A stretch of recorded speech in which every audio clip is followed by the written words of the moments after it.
Un café nocturne fréquenté par humains et monstres, un régime totalitaire contrôlé par un jeu télévisé et l'histoire glauque et dérangeante d'une vieille dame meurtrière. Aujourd'hui au menu, c'est pixel art et narration avec Coffee Talk, The Super et Ministry of Broadcast.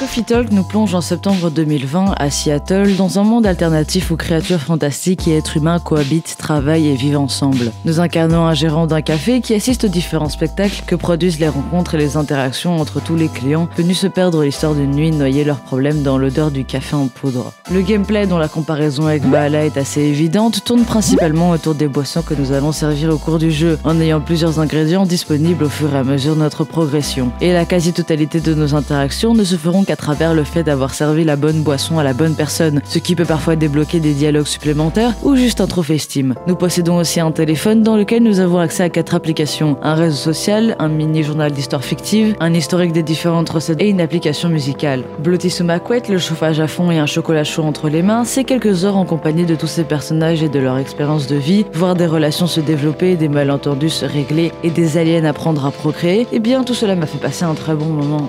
Ce fut un bon moment, mais pas plus. En effet, le plus gros point faible de Coffee Talk, c'est à quel point il survole la plupart des choses qu'il entreprend. Et le plot twist principal du jeu, où une fois arrivé à la fin vous devrez rejouer certains moments afin d'y accéder, ne marche pas très bien étant donné que le jeu ne nous investit pas assez dans ce point, ce qui rend le plot twist inattendu certes, mais ne répondant pas à une attente ou à une réponse que j'attendais. Les thématiques abordées sont intéressantes et surtout pas souvent mises en avant dans le milieu vidéoludique, mais aucune d'entre elles n'est approfondie, ce qui les rabaisse à la limite du rang de référence. De même, pour les personnages, le jeu regorge d'humour absurde, et j'aurais bien aimé que cela se transmette ne serait-ce que visuellement à ceux-ci, en par exemple rendant leur animation plus simple mais plus grotesque et extravagante. En fait, je trouve ça dommage que l'ambiance change par rapport aux autres visual novels, mais que le lore de ce monde ne m'apparaît vraiment que comme un univers alternatif au nôtre, avec les mêmes problèmes, ce qui rend l'utilisation de créatures fantastiques un petit peu inutile quand on y pense. Tout ça laisse un petit goût d'inachevé sur un jeu qui restera quand même un bon moment, que je vous conseille si vous êtes attiré par l'univers et un minimum familier avec les visual novels.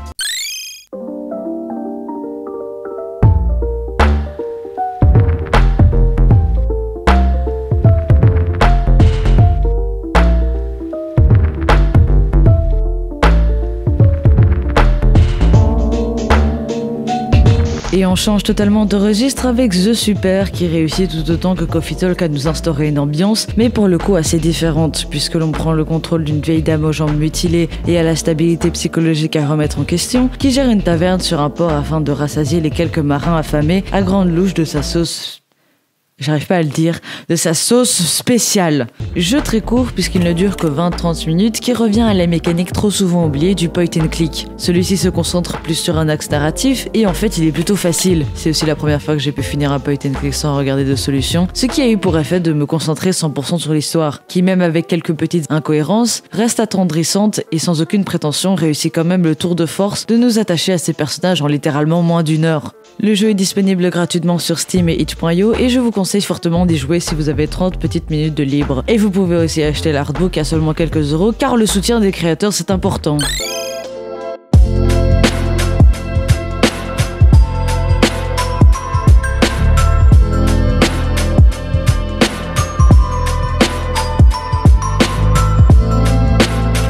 Ministry of Broadcast est un jeu de plateforme en pixel art développé par Ministry of Broadcast Studio, étonnant, et publié par Heatsense. Il nous plonge dans une société totalitaire divisée par le mur, où les citoyens sont séparés de leur famille et obligés, s'ils veulent passer de l'autre côté, à prendre part à un jeu télévisé nommé The Wall Show. Nous incarnons un participant de l'émission qui souhaite retrouver sa femme et doit pour ça passer toutes les arènes qui lui sont présentées, souvent aux dépens d'autres personnes. La narration fait partie du gameplay et prend souvent la forme d'un corbeau moqueur et cynique qui nous accompagne une bonne partie de l'aventure, tout en nous dévoilant petit à petit le lore de cet univers dystopique. Le problème étant que bien que la plupart des morceaux de lore soient compréhensibles seuls, reconstituer le puzzle dans son entièreté reste très difficile, et il y a tellement de schémas narratifs mis en place en même temps qu'il est compliqué d'avoir le temps de tout interpréter.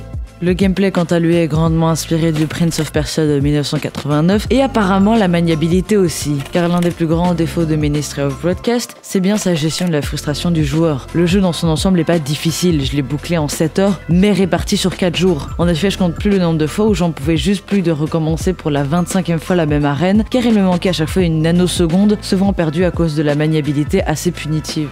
Et c'est ça dans quasi toutes les épreuves vers la fin du jeu, car la maniabilité n'est pas en accord avec l'exigence de certains niveaux, ce qui peut rendre le jeu très frustrant. Bon, pour le coup, là j'ai énoncé son plus grand défaut car ça saute aux yeux assez vite, mais en dehors de ça, le jeu est bon. L'humour omniprésent rajoute un espèce de cynisme et d'ironie, soulevant souvent à l'absurdité de nos actions. En plus des autres personnages, n'hésitons pas à copieusement nous cracher à la gueule dès que l'occasion se présente. Les graphismes sont juste magnifiques, et même s'il n'y a pas à proprement parler de cutscene, les environnements nous projettent toujours un aspect très cinématographique. Le tout est levé encore plus par les bruitages qui franchement rajoutent une super touche d'immersion. En bref, Ministry of Broadcast fait partie de ces jeux dont le principal défaut a tendance à nuire à l'expérience du joueur. Mais si vous aimez les environnements faits avec précision, les univers dystopiques, les histoires à la 1984, allez-y, c'est une dizaine d'euros sur Steam et ça vous occupera bien 7-8 heures de confinement. Et merci d'avoir regardé cette vidéo. Elle m'a pris beaucoup de temps à faire en fait, et c'est pour ça qu'il y a pas mal de changements, notamment au niveau des chibis, etc. parce que j'essaye un peu de constamment m'améliorer. Surtout que c'est la première vidéo sérieuse de la chaîne. Ça risque de se stabiliser un peu plus tard. Pour l'instant, voilà. Ensuite, pendant l'enregistrement, j'étais très fatiguée et j'ai eu clairement la flemme de réenregistrer. Du coup, voilà, je suis pas très expressive. Bref. En tout cas, j'espère que cette vidéo vous a plu. Si c'est le cas, n'hésitez pas à faire ce que vous êtes censé faire sur YouTube, j'en ai aucune idée. Et n'hésitez pas à aller jeter un œil à mon Twitter où je fais des petits dessins plutôt sympathiques et je parle de l'avancement des vidéos. Voilà, allez, bisous.